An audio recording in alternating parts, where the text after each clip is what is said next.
His younger brother was allergic to seafood, but his older brother loved it. So every time their parents cooked, it was a full table of seafood, and the younger one had to settle for plain rice, because to them, his only purpose for being born was to cure his brother. Turns out the older brother had leukemia when he was young, and their parents had him specifically to use his umbilical cord blood as treatment. But once the older brother recovered, the younger one was treated like an extra. 15 years later, the younger brother started dating a blind girl. Just as she was about to regain her sight, his parents found out she was a CEO. They drugged him and had the older brother pretend to be her boyfriend. The woman, unaware of the switch, believed the older brother was the man she had fallen in love with. The real boyfriend tried countless times to prove the truth, but the more he tried, the more she pushed him away. Back when she was blind, she'd promised him she'd never fall for anyone else, swearing she'd be with him forever. But now, he was just her future brother-in-law. To make him give up for good, she lured him to a hotel and made sure he saw her getting intimate with his brother. Heartbroken, he heard her say she could only love his brother. He never imagined her hatred for him could be rooted in one lie that ruined all her trust. So he let her go.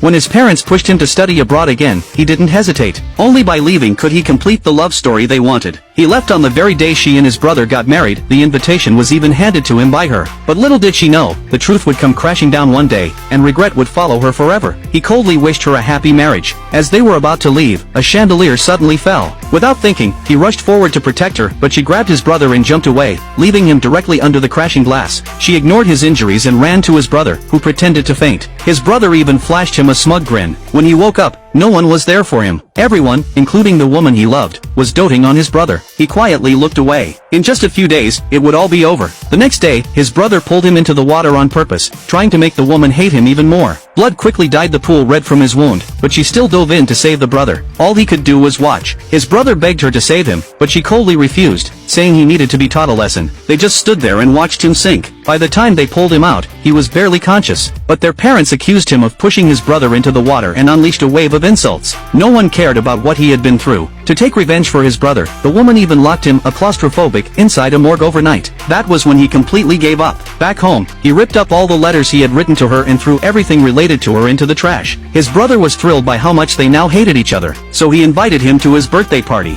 That day, their parents spared no expense for the celebration, though they'd never even acknowledged his birthday before. The woman gifted the brother half of her company's shares and sealed it with a passionate kiss. The boy couldn't hold back his tears. When he handed over his own gift, a wristwatch, his brother panicked. It was the same one the woman had touched countless times while she was blind. Terrified of being exposed, his brother accused him of stealing it. Just as he was about to explain, their parents cut him off and beat him without hesitation. After recovering, he secretly changed his flight, visited a notary, and filed a document severing all legal ties with his parents. He also saved all the little secrets between him and the woman, things only she would know, onto a flash drive. That flash drive held the truth. Even though he tried again and again to give it to her, she always drove him away. On the day he finally decided to leave for good, he handed her a box, the very thing that could stop the wedding. Then, he got into a car and threw away his only way of being contacted.